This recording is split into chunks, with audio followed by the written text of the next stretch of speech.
పరమ తండ్రి అయిన దేవా యేసుక్రీస్తు ప్రభువా మా రక్షక, ఈ దినమున మీరు మాతో మాట్లాడబోతున్నందుకు వందనాలు. వినగల చెవి, గ్రహించగల మనస్సు, అనుసరించి నడుచుకొనగలిగిన జీవితం మాలో ప్రతి ఒక్కరికి మీరు అనుగ్రహించమని ప్రభువును ప్రియ రక్షకుడైన యేసు నామములో ఈ వాక్యోపదేశం ప్రారంభిస్తున్నాము తండ్రి, ఆమేన్.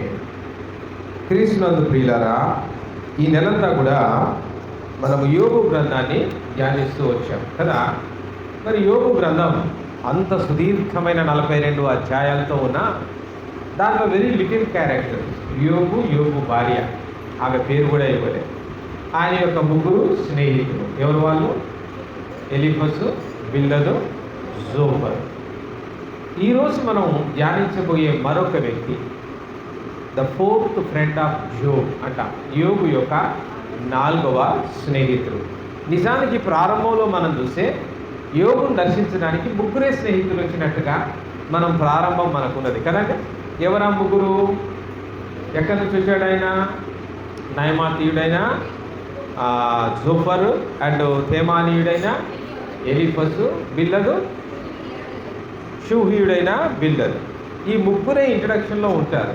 మరి ఈ 4వ వాడు సడన్గా ఎక్కడి నుంచి వచ్చాడు? ఈ 4వ వాడి పేరేంటి? ఈ 4వ వాడి పుట్టు పూర్వోత్తలు అనేంటి? ఆయన యొక్క ప్రత్యేకత ఏంటి? మధ్యలో ఎంటర్ అయ్యాడా అంటే ఆ ముగ్గురు స్నేహితులతో పాటే కలిసి వచ్చాడు, కానీ ఆయన వయసులో చిన్నవాడు, ఆయన యవనస్తుడు. కాబట్టి వృద్ధులు, పెద్దవాళ్ళు, అనుభవజ్ఞులు మాట్లాడుకునేటప్పుడు నేను ఎందుకు మాట్లాడటమని మౌనంగా ఉన్నాడు. కాబట్టి ప్రారంభంలో ఆయన కన్సిడర్ చేయబడలే. ఆ ముగ్గురితో పాటే 4వ వాడిగా ఇతను కూడా వచ్చాడే, కానీ ఆయనను అసలు ఇంట్రడ్యూస్ కూడా చేయలేదు. ఎందుకు అంటే వాళ్ళకు తోడుగా వచ్చాడు. ముగ్గురు ముసలోళ్ళే ఎండ దెబ్బ తగిలి ఏడబడతారో, ఒక యవనస్తుడు మన మధ్యలో ఉంటే మంచిది కదా అని ఒక యవనుడు వచ్చాడు. కానీ ఆ యవనుడు కూడా జ్ఞానవంతుడు, మహాసమృద్ధి కలిగిన దేవుని యొక్క ఆత్మను కలిగిన వాడే. ఈ ఎలీహు అనే యవనస్తుడు, ఆయన యొక్క పరిచయం ఏమని రాయబడి ఉంది? 2వ వచనంలో ఉంటుంది, 32వ అధ్యాయం. రాము వంశస్థులను, భూజీయుడును, బరీకెయేలు కుమారుడగు ఎలీహు. ఆయన పేరు ఎలీహు కదండి. ఆయన పుట్టు పూర్వోత్తరాలన్నీ ఉన్నాయి. రాము వంశస్థుడు, భూజీయుడగే బరీకెయేలు యొక్క కుమారుడు. బరీకెయేలు ఎవరు? భూజీయుడు అంటే బూజు దేశస్థుడు. ఇప్పుడు ఎలీహు ఎవరు? బూజు అనే దేశస్థుడు.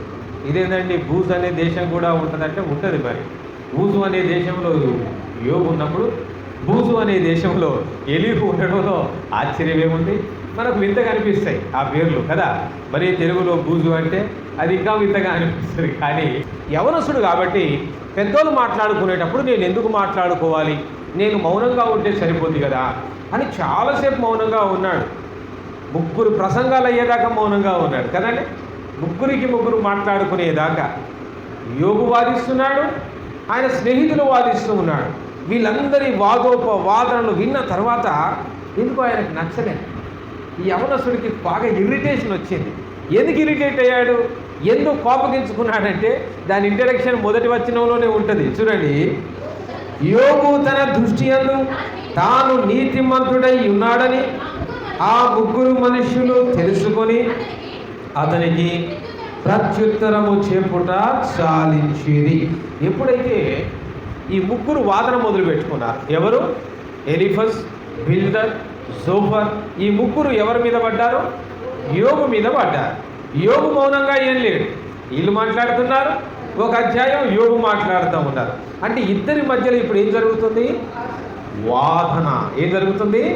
వాదన, debate. It is called the debate.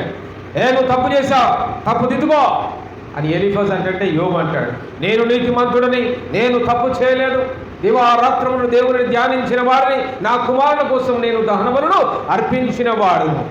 అందుకే ఈ యొక్క ఎలీహు మాట్లాడడానికి రీజన్ ఏంటి అనేది ఆ మొదటి వచనంలోనే ఆ రీజన్ రాస్తూ ఉన్నాడు. యోగు తన దృష్టి యందు తానే నీతిమంతుడై ఉన్నాడని ఈ ముగ్గురు కంక్లూజన్లోకి వచ్చారు. ఫస్ట్ ఏమో తప్పు పట్టారు, యోగు వాదించుకున్నాడు, నేను నీతిమంతుడని. అయ్యేలోగా ఈ ముగ్గురు ఏం చేశారు? అలసిపోయి సరే యోగు నీతి అంటే ఇప్పుడు వీళ్ళు యోబు తప్పు చేశాడని వీళ్ళే తీర్పు తీరుస్తారు. యోబు నీతిమంతుడని మళ్ళీ వీళ్ళే తీర్పు తీరుస్తారు. అసలు తీర్పు తీర్చే హక్కు కానీ అర్హత కానీ మనకున్నదా? ఉన్నదా? దేవుడు అసలు తీర్పు తీర్చడానికి నరులను సృజించలేదు. ఆయనను మహిమపరచడానికి, ఆయన మహిమను ప్రచురించడానికి నరులను ఆయన పుట్టించను. కానీ ఒకరి మీద ఒకడు మనం తీర్పు తీర్చుకోవడానికి దేవుడు మనల్ని పుట్టించలేదు. సాక్షాత్తు యేసు ప్రభువు అన్నాడు, నేను లోకమునకు తీర్పు తీర్చరాలేను కానీ ఆ లోకమును రక్షించడానికే వచ్చాను. హల్లెలూయా! యేసయ్యే మహిమ కలుగును గాక. ఎలీహుకు కోపం రావడానికి కారణం అదే. అంటే ఇప్పుడు యోబు తనకు తాను నీతిమంతుడు అనుకుంటారు, ఈ ముగ్గురు స్నేహితులు కూడా తనకు తాను నీతిమంతులు అనుకుంటారు. అందుకే 3వ వచనంలో ఉన్నది కదా, మరియు యోబు యొక్క ముగ్గురు స్నేహితులు ప్రత్యుత్తరమేమీ చెప్పకయే యోబు మీద దోషము మోపినందుకు వారి మీద కూడా అతడు బహుగా కోపించాడు. ఎలీహుకు ఎందుకు వచ్చిందండి కోపం? దప్పున కూసుందాం అనుకున్నాడు. ఒక ఫస్ట్ ఎయిడ్ క్యాండిడేట్ లాగా వచ్చాడు, ముసలోళ్ళకి ఒక దిక్కుగా వచ్చాడు. కానీ నోరు తెరవాల్సిన పరిస్థితి ఎందుకు వచ్చిందంటే, పెద్దోళ్ళు అంగవైద్యులు అన్నీ తెలుసు అని ఈయన అనుకున్నాడు. కానీ ఇట్టివారు కూడా తప్పు చేస్తారు అని ఎప్పుడైతే కంక్లూషన్కి వచ్చారో, ఇంత అనుభవంలో ఉన్నవారు, ఇంత గొప్పవాళ్ళు కూడా ఒకరి పట్ల ఒకరు తీర్పు తీర్చుకునే కాడికి వచ్చింది. వాళ్ళకు వాళ్ళే పాపులు అనుకుంటారు, వాళ్ళకు వాళ్ళే నీతిమంతులు అనుకుంటారు. మరి అంతేకాకుండా దేవుని నుంచి వచ్చిన శోధన అన్న విషయాన్ని గ్రహించకుండా డైరెక్ట్గా యోబు మీద వీళ్ళే నేరారోపణ చేస్తారు. మళ్ళీ వాదించిన తర్వాత మళ్ళీ వీరే యోబు నీతిమంతుడని తీర్పు తీరుస్తారా? ఇది న్యాయమా? మీ అనుభవం బోధించేది ఇదేనా? రాబోయే తరానికి మీరు ఇచ్చే సందేశం ఇదేనా అని ఎలీహు ఎక్కడ లేని కోపాన్ని కట్టలు తెచ్చుకొని అప్పుడు ఆయన మాటలాడ మొదలు పెడతాడు. 32వ అధ్యాయం, 33వ అధ్యాయం, 34వ అధ్యాయం, 35వ అధ్యాయం, 36వ అధ్యాయం, 37వ అధ్యాయం, వరుసగా ఈ అధ్యాయాలన్నీ కూడా ఎలీహు యొక్క ప్రసంగమే. ఎలీహు మాట్లాడిన మాటలో ఉన్న ఆత్మీయ సత్యమేదో ఈ దినాన మనం దేవుని యొక్క వాక్యము ద్వారా మనం తెలుసుకోబోతూ ఉన్నాం. 6వ వచనం చూడండి. కావున బూజీయుడైన బరికయేలు కుమారుడగు ఎలీహు ఈలాగు మాట్లాడసాగెను, నేను పిన్న వయస్సు గలవాడును, మీరు బహువృద్ధులు. ఆ హేతువు చేత నేను భయపడి నా తాత్పర్యము మీకు తెలుపుటకు ఇంతసేపు ఎందుకు సైలెంట్గా ఉన్నారట? నేను వయసులో చిన్నోన్ని, మీరు తల మెరిసిన వృద్ధులు, అనుభవజ్ఞులు, పెద్దోళ్ళు మాట్లాడుతుంటే నేను నోరెత్తిని అనుకో, బచ్చగా నోరు మూసుకోరవయ్యి అంట. ఎందుకు నేను మాట్లాడాలి అని మౌనంగా ఉన్నాడు. ఈ రోజులు యవనస్తులైన బిడ్డలారా, ఎలీహు యొక్క అనుభవం మీరు కూడా రావాలి. ఎలీహు తన పెద్దల్ని గౌరవిస్తున్నాడు. కేవలం తన తండ్రులనే కాదు, ఎవరిని ఆడున్న వాళ్ళు ఎవరు కూడా ఆయన తండ్రి కాదు. కానీ తండ్రి వయసులో ఉన్న పెద్దల్ని గౌరవించాలి. పెద్దలు మాట్లాడుకునేటప్పుడు మౌనంగా ఉండాలి. ఈ రోజుల్లో పిల్లలు గారాబంగా పెంచుతూ ఉన్నారు. పెద్దలు కూర్చొని నలుగురు మాట్లాడుతుంటే వీడు దూరుతాడు తుర్రున కదా, వీడు సలహా ఇస్తూ ఉంటాడు. పిల్లలు అన్నవారు మీ నోరుని ఏం చేసుకోవాలి? కాపాడుకోవాలి, అదుపులో ఉంచాలి. ఎక్కడ మాట్లాడాలో ఎక్కడ మాట్లాడకూడదో అమ్మ పాయసం కావాలి, నోరు తెలిసి అడుగు, బ్రహ్మాండంగా అమ్మ పెడుతుంది. అంతే, అంతకు మించి మిగతా కాదు సలహాలు ఇచ్చేది. ఈ చిట్ ఫండ్ కంపెనీ మంచిది కాదట, ఆడ చిట్టి కడితే మంచిది. నీకు ఎందుకురా నాయన? నీకు ఏం దాయాలో, నీ పెళ్ళికి ఏం పెట్టాలో మీ అమ్మ నాన్నకు ఒక ప్లాన్ లేదా? పెద్ద నువ్వు ఇప్పటి నుంచే ప్లాన్ వేస్తాను, చదివేది 3వ తరగతి. చిట్ ఫండ్ కంపెనీల గురించి మాట్లాడేది ఎట్లుంటుంది? అందుకే ఎలీహు మౌనంగా ఉన్నాడు. వయసుకు తగ్గ మాటలు మాట్లాడి వయసుకు తగ్గట్టుగానే మనము ప్రవర్తించాలి. 8వ వచనంలో 7వ వచనంలో అంటాడు కదా, వృద్ధాప్యము మాట్లాడదగును, అధిక సంఖ్య గల ఏళ్ళు జ్ఞానము బోధింపదగునని నేననుకొంటిని. ఆయన అనుకున్నాడు. వృద్ధాప్యము మాట్లాడగలిగిన అనుభవంలో ఉన్నది, వృద్ధులకు బహు విస్తారమైన జ్ఞానం ఉన్నది అని ఎలీహు అనుకున్నాడు. అయినను నరులలో ఆత్మ ఒకటి ఉన్నది, సర్వశక్తుడకు దేవుని ఊపిరి వారికి వివేచన కలగజేయను. ఆమేన్. అంటే ఈయన ఎస్టిమేషన్ అంతా కూడా రివర్స్ అయింది.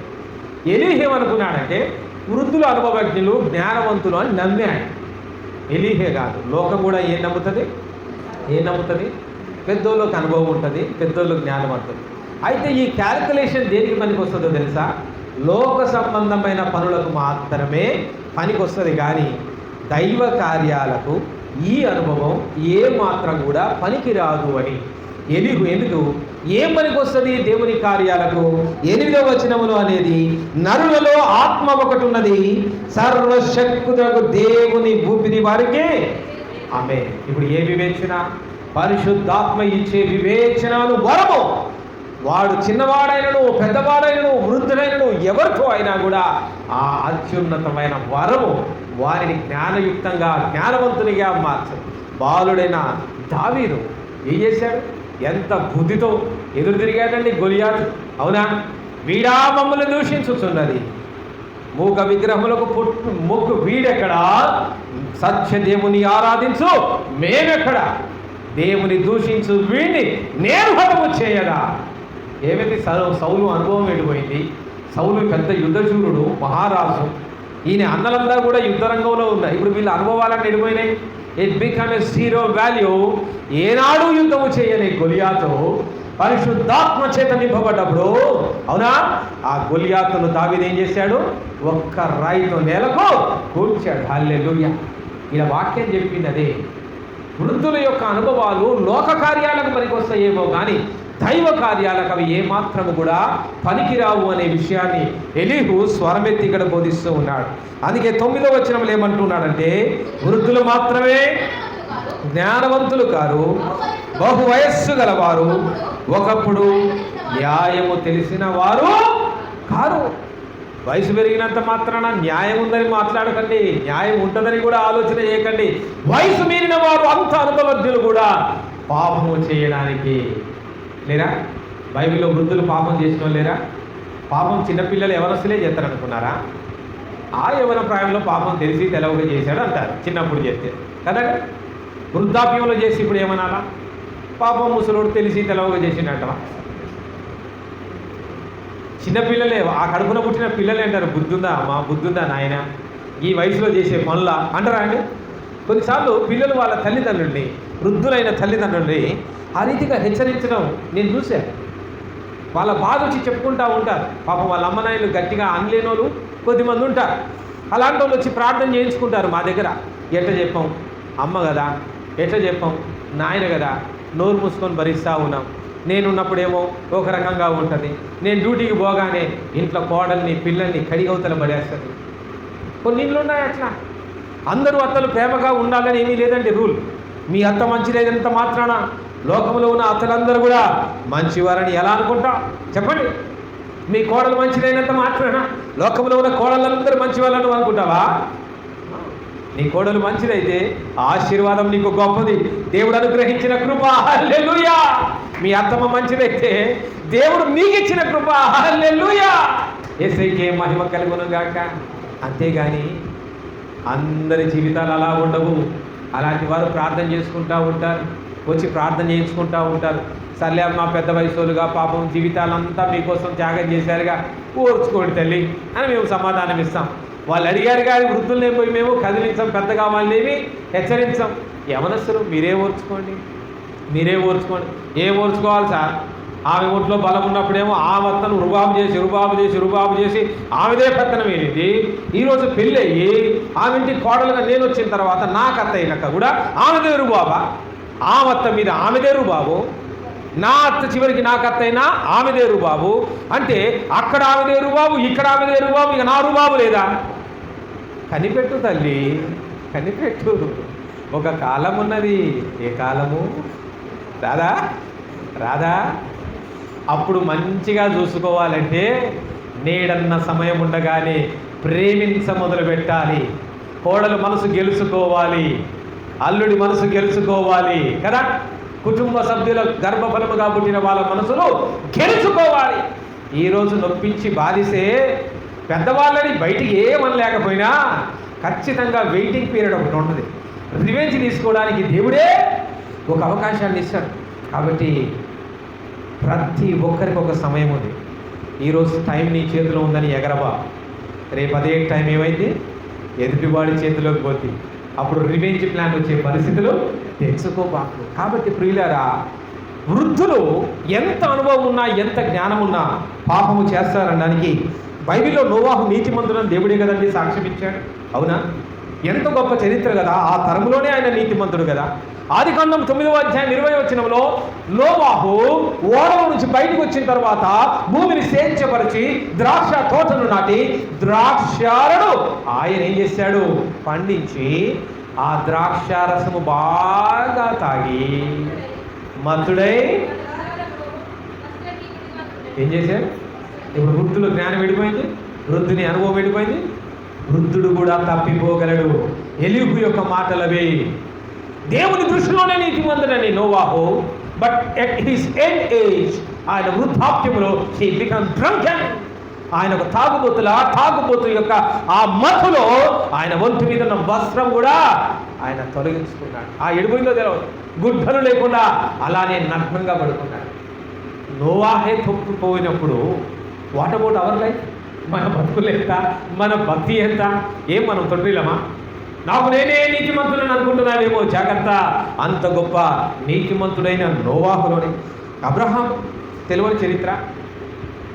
అబ్రహాము విశ్వాసులకు తండ్రి అని విన్నాం, అవునా? కానీ అబ్రహాము 2 మారులు అబద్ధమాడెను.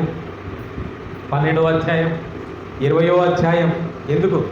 కరువు కాలంలో ఐగుప్తుకు పోయినప్పుడు ఐగుప్తు రాజు అబ్రహాము భార్య అయిన శారా మంచి అందగత్తి. ఈమెను బట్టి నన్ను ఎక్కడ చంపుతారు, ఎందుకంటే ఆయన చంపితే ఈ భార్యను తీసుకుపోవచ్చు. పాత రోజుల్లో పెద్ద కండిషన్స్ ఏమి ఉండేది కాదు. రాజుగారు ఏది కావాలనుకుంటే దాన్ని తీసుకుపోవడమే. అరే ఫలానా వాడి భార్య అంటే ఈమె అన్నాడు అనుకో, అవునా అయితే మన చంపి ఆమెను పట్టరా. రాజు కదా ఏమన్నా చేయగలరు, దావి చేయలేదా? ఏమన్నా చేయగలరు, అవునా? ఎక్కడ నన్ను చంపుతారో అని ఏం చెప్పాడు, నా భార్యగా. అబద్ధం ఆడిలా? నా భార్య తన ప్రాణం కాపాడుకోవడానికి నా భార్య. చూడండి, అబ్రహాము దేవునికి స్నేహితుడు, ఆయన నీతిమంతుడు, ఆయన యథార్థవర్తనుడు, ఆయన విశ్వాసులకు తండ్రి. ఏదో ఒక పాయింట్లో ఎంత గొప్ప వ్యక్తి అయినా, ఎంత అనుభవజ్ఞుడైనా తప్పిపోగలడు అన్నదే ఎలీహు యొక్క సందేశం. శారా నవ్విందా లేదా? డౌట్ పడ్డదా లేదా? నేను గంటనా? గొప్ప గొప్ప కార్యాలు చూస్తూ ఉంది, నేను గంటనా? అనుమానించింది. తన వృద్ధాప్యమని ఆయన అనుమానించింది, తప్పిపోయింది. కాబట్టి క్రీస్తునందు ప్రియులారా, ఆ లోతును బట్టి సొదొమ గుమ్మరాల నాశనాన్నే ఆపదలిచాడు అబ్రహాం. కానీ కనీసం 10 మంది లేనందున దేవుడే లోతును ఆ ఉగ్రతలో నుంచి కాపాడాడు కదండి. లోతును తన ఇంటి వారిని దేవుడు రక్షించాడు. మరి లోతు ఎంత న్యాయంగా ఉండాలి, ఎంత యథార్థంగా ఉండాలి. ఒక దినమున లోతు భయంకరంగా దాగాడు. ఎంత దాగాడంటే చివరికి ఆయన ఎవరితో పాపం చేస్తున్నాడు కూడా తెలవనంత భయంకరంగా దాగాడు. లోతు గొప్ప చరిత్ర, లోతు మంచి చరిత్ర. కానీ at one moment he made a sin. ఒకనొక క్షణమున, ఒకనొక సమయమున ఆయనకు తెలవకుండానే పాపములో పడిపోయాడు. ఏలి గొప్ప యాజకుడు, సమూయేలుకు గురువు అండి. సమూయేలు లాంటి గొప్ప ప్రవక్తకు ఏలి ఎవరో గొప్ప గురువు. But he's a failure father. తన పిల్లల్ని పెంచుకోలేకపోయాడు, తన పిల్లల్ని యథార్థవంతులుగా నిలుపుకోలేకపోయాడు. తన పిల్లల్ని కూడా యాజకులుగా చేసి మరి పెద్ద పొరపాటు చేశాడు. తన పిల్లలకు రక్షణ లేదన్నప్పుడు ఏం చేయాలి? ఆయన యాజకులుగా చేయొద్దు, వేరే బతికేదో బతుకుపోడరా. యాజకులుగా చేసినందుకు చివరికి ఇశ్రాయేలు సర్వ సమాజంలో ఎన్ని అఘాయిత్యాలు చేశారు. దేవుని సొమ్మును దోచుకున్నారు, దేవుని మందిరానికి వచ్చిన ఆడవాళ్ళతో పాపము చేశారు. చివరికి ఏమయ్యాడు? ఏలి నడ్డిరిగి చచ్చాడా లేదా? వెనక్కి ఎలానే కూలి వెన్నుపూస విరిగి ఘోరమైన చావు సత్యం. ఏలి వృద్ధుడు కదా, ఏలి అనుభవజ్ఞుడు కదా. లోక సామెత ప్రకారము వృద్ధులు జ్ఞానవంతులు, వృద్ధులు వివేకవంతులు అన్న లోక సామెత నిజమైతే అబ్రహాము ఎలా పడిపోయాను, నోవాహు ఎలా పడిపోయాను, లోతు ఎలా పడిపోయాను, శారా ఎలా పడిపోయాను, ఏలి ఎలా పడిపోయాను అంటే ఆ అనుభవాలు లోక కార్యాలకు పనికొస్తాయి కానీ దేవుని ముందు వాళ్ళని నీతిమంతులుగా నిలబెట్టలేమన్నది ఈరోజు సందేశం. ప్రియులారా, దావీదు యొక్క రాజుగా మారినప్పుడు, ఆయన రాజుగా ఉన్నప్పుడు ఎంతో యథార్థంగా ఉన్నాడు, దేవునికి ఇష్టమైన వాడు, దేవుని యొక్క హృదయానుసారుడని సాక్ష్యం పొందాడు. Once he became a king, ఏమైంది?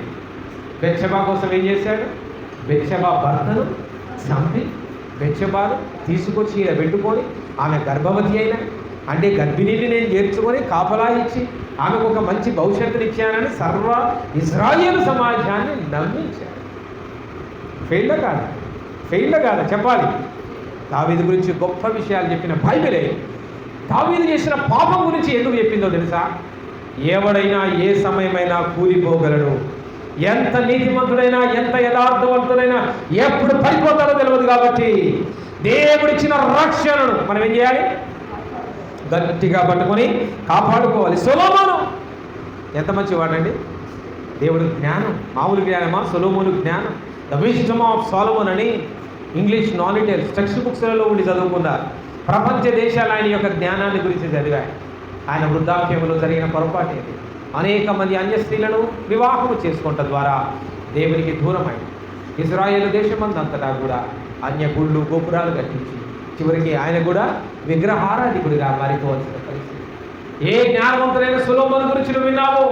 ఏ గొప్ప దేవుని మందిరాన్ని కట్టించిన సొలొమోను గురించి నువ్వు విన్నావు? ఆయన వృద్ధాప్యంలో ఏం చేశాడు? దేవునికి అయిష్టమైన కార్యాలు చేసి దేవుని కృపను పోగొట్టుకున్నట్టుగా మనం అక్కడ గమనించవచ్చు. మోషే ఎంత గొప్ప నాయకుడు కదా! At one moment he made a mistake. ఇజ్రాయేలు ప్రజలు విసిగించుటకు ఆయనకు కోపం వచ్చి నోరు తెరిచి ఇజ్రాయిల్ ఏమన్నాడు? ద్రోహులారా అని తిట్టాడు. దేవుడికి ఎంత కోపం వచ్చిందంటే, నా స్వరూపములో నా పోలికగా నా స్వభావములో రూపించుకున్న నా జనులను నాయకత్వం వహించురా నిన్ను నిలబెడితే ద్రోహులంటావా? నీవు కానాను చేరవుగాక. చేరాడా? మధ్యలోనే ఆపేశాడు. సరే, నువ్వు ఇంత ప్రయాసపడి నడిపించావు కాబట్టి నీకు లాస్ట్ బంపర్ ఆఫర్ ఒకటి ఇస్తా. పిస్గా అనే కొండ పైకి పో, దూరంగా చూడు, కానాను కనిపిస్తుంది. కన్నులారా చూసి, ఆహా, నా నోటితో చేసిన పాపం ద్వారా, కోపం అనే పాపం వృద్ధులకు ఎక్కువ వస్తూ ఉంటుంది. కోపం డేంజర్, చాలా జాగ్రత్త. నరాలు చుట్టుతాయి కోపం ఎక్కువైతే. అర్థమైందా? బీపీ కంట్రోల్లో ఉండదు. లాస్ట్ టైం ఆర్టికల్ రాశా మ్యాగజైన్లో. ఎందుకు ఇవన్నీ చెప్పాల్సి వచ్చిందంటే, వృద్ధులు కూడా తప్పిపోగలరు. వాళ్ళ జ్ఞానము, వాళ్ళ అనుభవము అని మనం అనుకుంటాము, కానీ దేవుని దృష్టిలో దట్ ఈస్ నథింగ్. అదే సార్, ఇలా వెతుక్కుంటూ పోతే చాలామంది ఉన్నారు. యవనస్తులు ఖచ్చితంగా తొట్టిల్తారని లేదు. చాలామంది యవనస్తులు వాళ్ళ యవన ప్రాయంలో దేవుని కోసం బలమైన సాధనాలుగా నిలబడ్డ వాళ్ళు ఉన్నారు. యోసేపు ఉన్నాడు. యోసేపు ఏం చేశాడు? పొతిఫరు భార్య దగ్గరికి వస్తే ఈ ran away from the adultery. అవునా? యవ్వన కాల కోరికల నుంచి, ఇచ్చల నుంచి ఏం చేశాడు? ఆ పాపం నుంచి ఆయన పారిపోయాడు. అని అనుభవజ్ఞుడు ఏం కాదు. యోసేపు యొక్క వయసుకు పెద్ద అనుభవం ఏం లేదు, కానీ అది పాపము దేవుని దృష్టిలో అది నాకు శాపమని గ్రహించాడు, పరిగెత్తాడు. అక్కడ వృద్ధులు తప్పిపోయారు, ఇక్కడ యవనులు దేవుని కోసం బలమైన వ్యక్తులుగా నిలబడ్డారు. సమూయేలు పాలు విడవగానే, తల్లి పాలు విడవగానే ఆ చిన్నవాడిని తెచ్చి ఏడబడేసింది, దేవాలయంలో పడేసింది. ఆ చిన్నవాడు దేవుని స్వరాన్ని విన్నాడండి. వృద్ధుడైన ఏలి యాజకుడిగా ఉన్నాడు. వృద్ధుడు ఏనాడు దేవుని స్వరం వినలే, ఆయన లైఫ్లో దేవుని స్వరం వినలే. బట్ లిటిల్ చైల్డ్ శామ్యూయల్, చిన్నవాడైన సమూయేలు దేవుని యొక్క స్వరాన్ని విన్నాడు. హల్లెలూయా, యేసయ్యకే మహిమ కలుగును గాక. 5 ఏళ్ల కుర్రవాడికి ఏ అనుభవం ఉందండి? 5 ఏళ్ల కుర్రవాడికి ఏ జ్ఞానం ఉన్నదండి? ఈ జ్ఞానము, అనుభవము దేవుని యొక్క దృష్టిలో is nothing, that is zero value. ఆ విషయాన్ని ఈ దినం మనం గ్రహించాలి అని ఏలీహు తన ప్రసంగాన్ని చేస్తూ ఉన్నాడు. హోషియా అనే ఒక యవ్వనమ ఆ రాజు ఉన్నాడు. 8 ఏళ్ళకే ఆయన రాజు అయ్యాడు. కదండి, హోషియా రాజుల 2వ గ్రంథం 22వ అధ్యాయం అంతా కూడా ఆయన గురించి రాయబడి ఉంటుంది. ఆ హోషియా అనే రాజు 8 ఏళ్ల వయసులో ఆయన రాజు కాగానే ఆయన ఏ నిర్ణయం తీసుకున్నాడో తెలుసా? విగ్రహములు, విగ్రహార్పితములు యెహోవా దృష్టికి హేయములు కాబట్టి ఇశ్రాయేలు దేశమందున్న దేవాలయాల గుడులు, గోపురములు, విగ్రహములు అన్నింటినీ కూడా మీరు కూల్చివేసి తగలబెట్టండి అని శాసనాన్ని ఇచ్చాడు. An 8-year boy made a revolutionary change in the country of Israel. Israel దేశంలో ఆయన చేసిన గొప్ప విప్లవాత్మకమైన మార్పు. గొప్ప గొప్ప రాజులు పడిపోయారు, అనుభవజ్ఞులైన వృద్ధులు పడిపోయారు. యవ్వనులు దేవుని కోసం విప్లవాత్మకమైన మార్పులు తీసుకొని వచ్చారు. జాన్ ద బ్యాప్టిస్ట్ బాప్తిస్మం ఇచ్చే యోహాన్ ఎంత బలంగా నిలబడ్డాడు? అది చదువుకోవాలి, ఇది చదువుకోవాలి, అది సంపాదించాలి, ఇది సంపాదించాలి, ఈ టార్గెట్ పెట్టుకున్నాడా? నో, నా పర్పస్, నా విజన్ ఏంటి? క్రీస్తుకు ముందుగా నేను నడవాలి, మార్గం సరళం చేయాలి. వచ్చాడు, పని చేశాడు, ప్రభుకు బాప్తిస్మం ఇచ్చాడు, తల నరికి వేయబడి చనిపోయాడు. He had his mission. ఆయన మిషన్ అంతవరకే. యేసు ప్రభుని లోకానికి పరిచయం చేయడం వరకే ఆయన పర్పస్. పరిచయం చేశాడు, ఆయన మిషన్ ముగించాడు. తల నరుకుతా ఉంటే అయ్యా బాంచనని లోకంలో కలిశాడా? కలవలేక వృద్ధుల లోకంలో కలిశారు, కానీ యవ్వనంలో ఉన్న బాప్తిస్మం యోహాను లోకంలో కలవలేదు. యేసు ప్రభు తన జీవితాన్ని ఒక మిషన్ కోసం వచ్చాడు. 33.5 ఏళ్లలో ఈ finished his work and went after the heaven. వెళ్ళిపోయాడు, తన పని ముగించుకొని వెళ్ళిపోయాడు. అలాగే బైబిల్లో మనం చూస్తే చాలా మంది ఉన్నారు. మరియమ్మ ఉంది, యోసేపు ఉన్నారు, యవన ప్రాయంలో. మరి ఈ రకంగా పెళ్లికి ముందే గర్భవతి అంటే ఎంత ప్రమాదం, వాటన్నిటిని వాళ్ళు జయించారు. యవ్వనస్తుడైన స్టెఫెన్ అండి, స్టెఫెన్ అవునా, నిలబడడం లేదా దేవుని కోసం, ప్రాణాన్ని త్యాగం చేశారు ప్రియులారా. అందుకే చివరిగా ఒక మాట చెప్పి ముగిస్తాను. యోబు రాసిన ఇదే గ్రంథంలో ఎలీఫజు రాస్తున్న ఇవే మాటలు, ఎలీహు రాస్తున్న ఇవే మాటలు. చివరి అధ్యాయం 37వ అధ్యాయం 24వ వచనాన్ని గమనించండి. 37వ అధ్యాయం 24వ వచనం. తాను జ్ఞానులమనుకుని వారిని ఆయన ఏమాత్రమును ఏమని రాయబడింది? తమకు తామే జ్ఞానులం. అంటే మాకు సీనియారిటీ ఉంది, మాకు ఎక్స్పీరియన్స్ ఉంది, మేము నీతిమంతులం, మేము జ్ఞానులం, మేము అన్నిటిలో అనుభవజ్ఞులం అని అనుకుంటున్నామేమో. జాగ్రత్త జాగ్రత్త. దేవుడి దినాన్ని హెచ్చరిస్తూ ఉన్నాడు. దేవుడికి చంటి బిడ్డలెంతో, వయోవృద్ధులు అంతే, స్త్రీలెంతో, పురుషులు అంతే, ఉన్నవాడెంతో, లేనివాడంతే. దేవుని దృష్టిలో అందరూ సమానం. నీ టాలెంట్స్, నీ చదువు, నీ అనుభవం, నీ ఎక్స్పీరియన్స్, నీ డబ్బు, నీ హోదా, everything is zero in front of your God. దేవుని దృష్టిలో ఈ లోకంలో అవన్నీ నీకు హీరో చేస్తాయేమో. డబ్బు బాగుందంటే లోకస్తులు గౌరవం ఇస్తారు, పెద్ద చదువు ఉంటే లోకస్తులు గౌరవం ఇస్తారు, పెద్ద పెద్దలు పరిచయం ఉందంటే లోకస్తులు గౌరవం ఇస్తారు. ఇసరా అది లోకం వరకే. But in front of your God that is a zero value. దాన్ని బట్టి నీ స్థానం దేవుడు నిర్ణయించడు. దేనిని బట్టి? హృదయ శుద్ధి గలవారు ధన్యులు, వారు దేవుని. కాబట్టి దేవుని దగ్గర ఎట్లా ఉండాలి? మనము తగ్గించుకొని ఉందా లేదా? వాక్యములో తాము జ్ఞానులమనుకొను వారిని ఆయన ఏమాత్రము, మన ఆల్ టాలెంట్స్ తీసుకొచ్చి దేవుని దగ్గర కాళ్ళ కడబడేయాలి. మోసెస్ అన్నాడు, ప్రభు ఐఎమ్ నథింగ్. మోసెస్ నిజంగా నథింగ్. మోసెస్ నిజంగా ఏం రాదండి. 40 years he trained in every subject. ఐగుప్తు రాజ విద్యలన్నిటినీ అభ్యసించిన వాడు మోషే అని రాయబడ్డది. అవునా? రాజ విద్యలు అంటే మామూలు చదువులా? పెద్ద పెద్ద చదువులు చదివినోడు ఏమంటున్నాడు ప్రభు దగ్గరికి వచ్చి, నేనేం చేయలేను ప్రభువా, నేను మాట్లాడలేను ప్రభువా. This is called the surrendering to God. అయ్యా, నా టాలెంట్స్ కాదు, నా చదువులు కాదు, నా అనుభవం కాదు, నా జ్ఞానం కాదు, కానీ తండ్రి నా జీవితాన్ని నీకు అర్పిస్తున్నాను, నువ్వే నడిపించు. రండి మోకరిద్దాం. ఈరోజు ఇదే ప్రార్థన. ఎలీహు ఇచ్చిన సందేశం ఇదే. ఎలీహు యవ్వనస్తుడైనా కూడా ఇగో వృద్ధులు జ్ఞానవంతులేమో, అనుభవజ్ఞులేమో అని అనుకుంటారు, కానీ వృద్ధులు కూడా పడిపోగలరు. కాబట్టి యవ్వనస్తులైన బిడ్డలరా, దేవుని సన్నిధిలో సమర్పించుకోండి. మీ జ్ఞానాన్ని బట్టి, మీ చదువును బట్టి, మీ హోదాను బట్టి ఒకవేళ మీకు మీరే గర్వించుతున్నారేమో, మీ జ్ఞానము దేవునికి శూన్యమో. మీ జీవితాన్ని సమర్పించుకొని దేవునికి సాక్షిగా జీవించడానికి మనల్ని మనం సిద్ధపరచుకుందాం. ప్రార్థన చేద్దాం.